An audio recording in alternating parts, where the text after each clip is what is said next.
Hello, Reformers, and welcome back to A Clash of Kings 2.2. Now, when we left off, we had just completed a delivery boy mission, and this time around, I'm actually at the Reach. Yes, I have actually arrived in Ashford, and I think it is about time that we actually get a good enterprise. And I'm going to be getting a weavery and dye works, because our profit is going to be 488. Hopefully it's going to improve over time, but we'll see.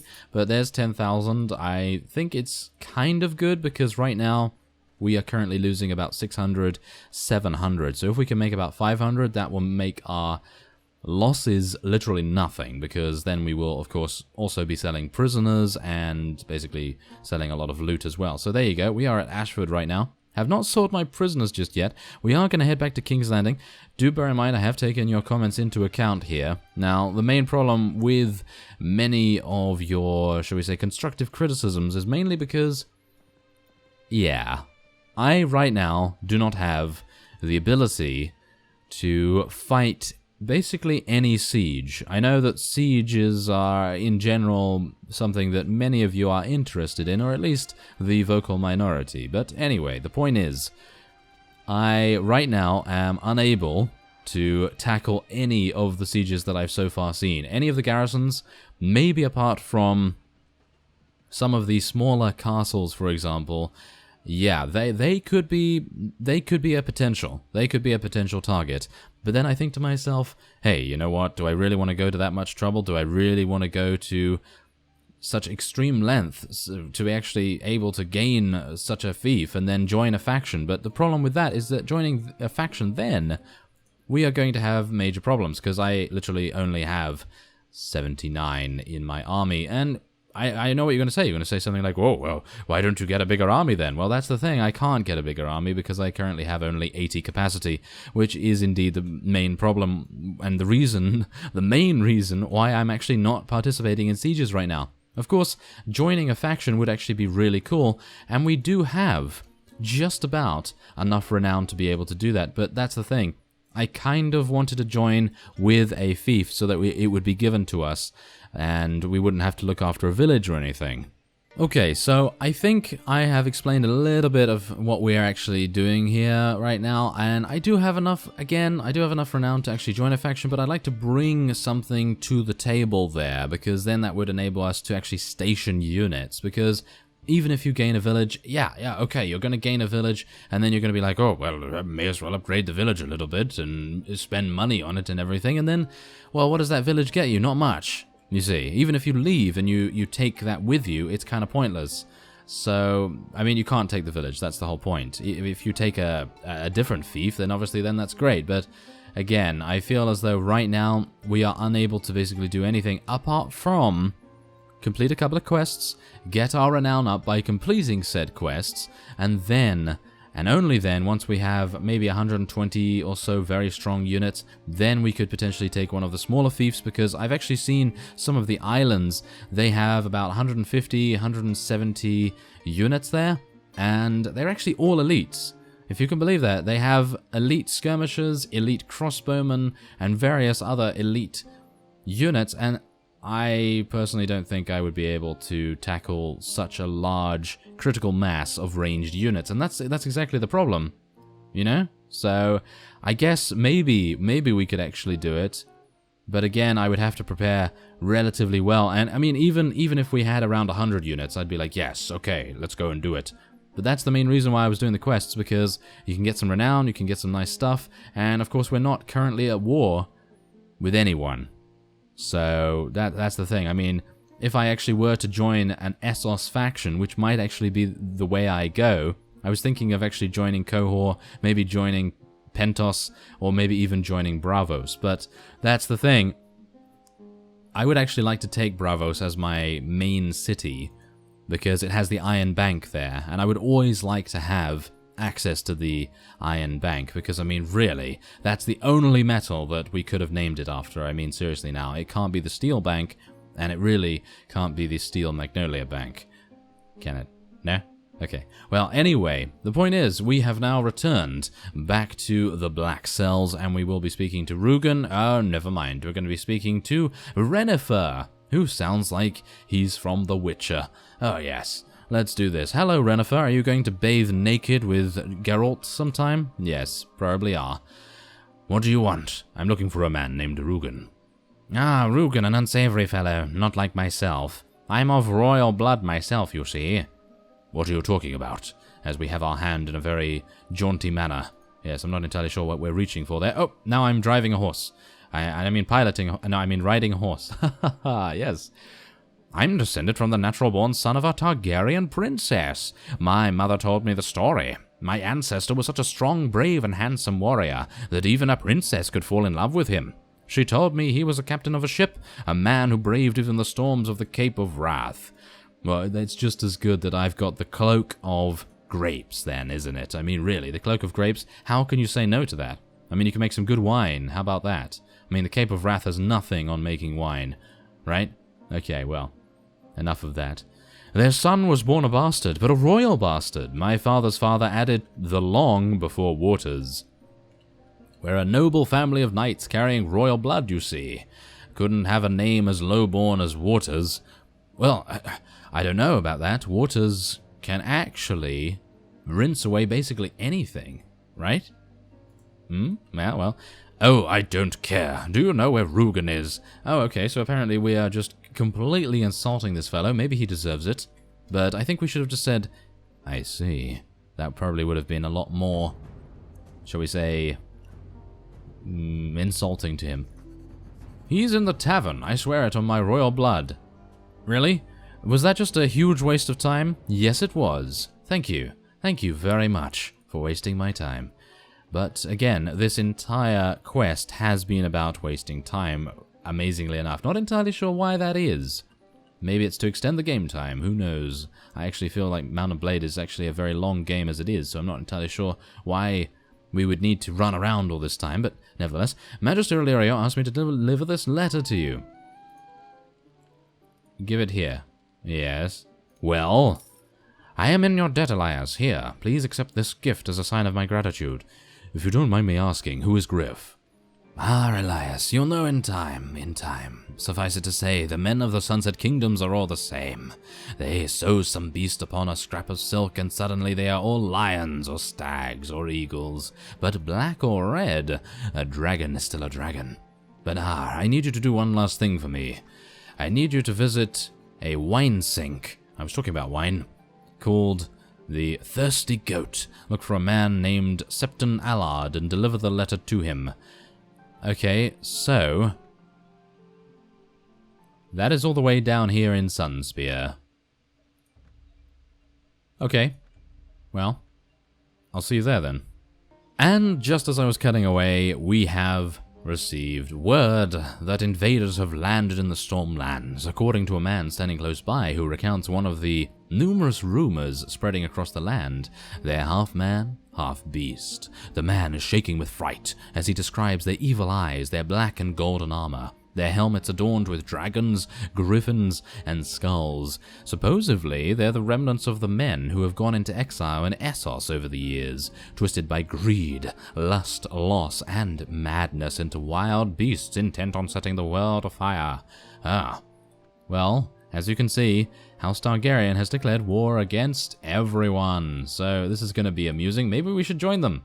But the problem with that is that I don't think they actually take fiefs, as far as I'm aware. I think that was actually broken in this version, or actually not broken, done on purpose. That was actually purposeful.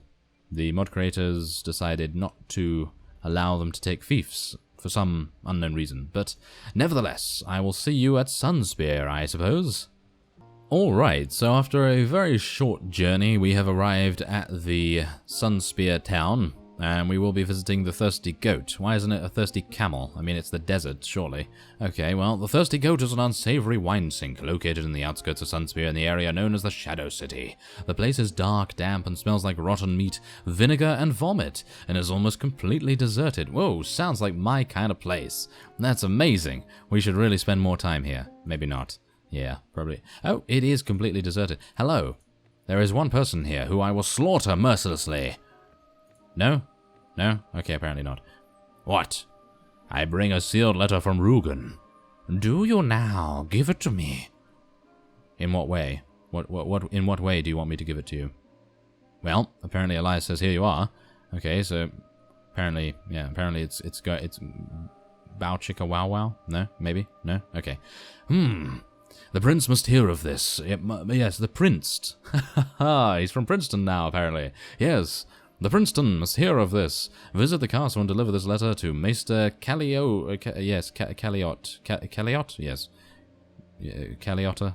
Yeah, apparently he's some sort of beaver. Okay, well, whatever case. I will. Good. Okay.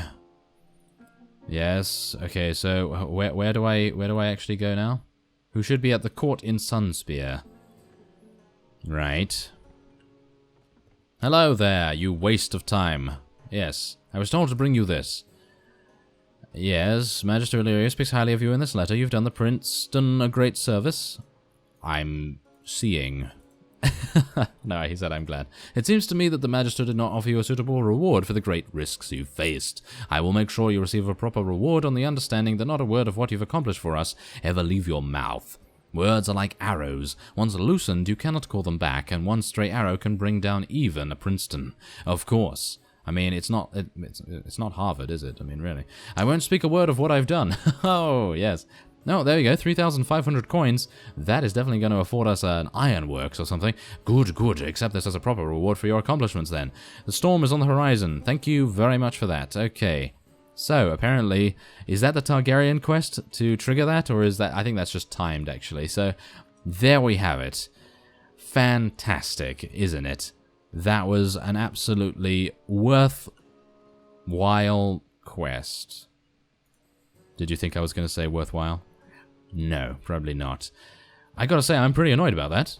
Usually, I don't really mind about those kinds of quests, but that was pretty annoying, actually. But, okay, whatever the case, we're going to be moving on here and seeing if we can actually find a couple of battles to do. Okay, so apparently people are already renouncing their allegiance to House Targaryen, which is... I think that's a bit broken, personally. I think that is a bit broken. Oh, and now Dawn is allying themselves with House Targaryen, of course. News has reached you that the Dornish lords marched to the aid of the Pretender, the one who calls himself Aegon VI. A woman standing close by recounts the rumor, something she picked up in a tavern not far from your location. Soon, the rumor is confirmed when a raven is intercepted, proclaiming Doran Martell's support for his supposed nephew, and urging all the loyal and true lords of Westeros to join the cause of the true heir to the Iron Throne. What is their obsession with iron? Ion? No, not ion cannons, but iron. Thank you very much. Yes, iron. Okay. Well, if I could actually stop misspeaking, it might actually be a good idea, but Princeton calls to me. Oh, yes. Alright, so considering quite a few of you were calling for some battles, I have found a reasonably, and I say reasonably weaponized party of mounted Valantine macemen. So we are going to attack them, of course, because I actually noticed that Volantis has some very low yields in their garrisons. So I decided what better way to test out the Valantine's efficiency than actually causing a little bit of a ruckus with some of their broken men parties. So let's do that. Let us lead the field, and we're actually going to see what happens. So if we can actually load in here, there we go. Thank you very much. Okay, so yes, also... apparently a lot of you called for Carver to have his two-handed axe, and we did give him that, yes. We did give him that. It seems to fit him a little bit better than a sleek Braavosi two-hander, doesn't it? So I think that's pretty cool. We're going to be seeing him do quite a bit of damage with it. Hopefully he will attack them from behind very viciously, because we know him. We know him to be very good about that. So where is he? Where is he? I want to follow him into battle. Where are you, Carver? You scoundrel. Get over here. Where are you? Oh, you are terrible, aren't you? You're just hiding from me. These guys are all mounted, by the way, so this is probably going to be a very painful experience. Probably. Okay, so let's tell our units to stand a little bit closer, because we really do want to consolidate ourselves quite heavily here. We don't want the mounted units to take advantage of us. Where is Carver? He's here somewhere. There he is. Why is he still... wait a minute. Who's that? Oh, no, that's Grasnon. I did give him the two-handed sword, by the way. Yes, that's Grasnon, so don't know where the others are, but these guys actually seem to be dying relatively easily, so I have to say... Yes, as we stumble and fall, that is the stupidest mechanic I've ever seen. Literally. There we go. There it happens again. We are a seasoned fighter, and we are stumbling and falling in combat. Because moving backwards is very difficult, isn't it? Moving backwards is very, very difficult. I mean, have you guys ever moved backwards? Walked backwards in actual life? It's not that difficult.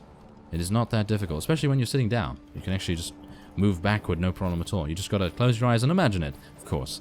Okay, well, otherwise, that was extremely easy, wasn't it? So, in actual fact, even though we were outnumbering them, it might actually be very, very possible, even though these guys are actually relatively low tier, it might be very possible to take on the, well, the Valentine Cataphract units, because they are apparently the highest level mounted units in the Valentine army. So, who knows? Maybe we'll be able to do that, because I would actually really like to either start in the north or the south of Essos. I don't really want to be in the middle, because I feel like having the ocean one side is going to mean much more defensive capabilities for us. As you can see, we have a huge amount of prisoners now, which is going to mean even greater gains, and we lost no one.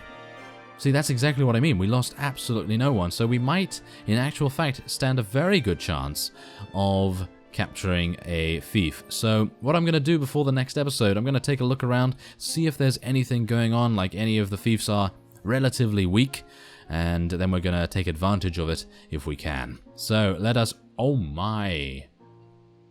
Are you serious?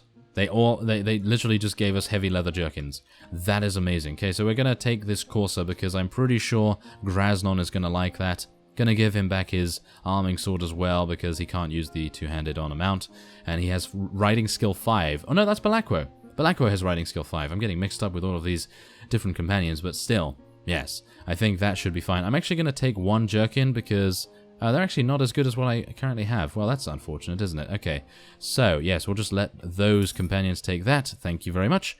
And so, with that, I will end this episode off here. I thank you very much for watching, and I will see you next time.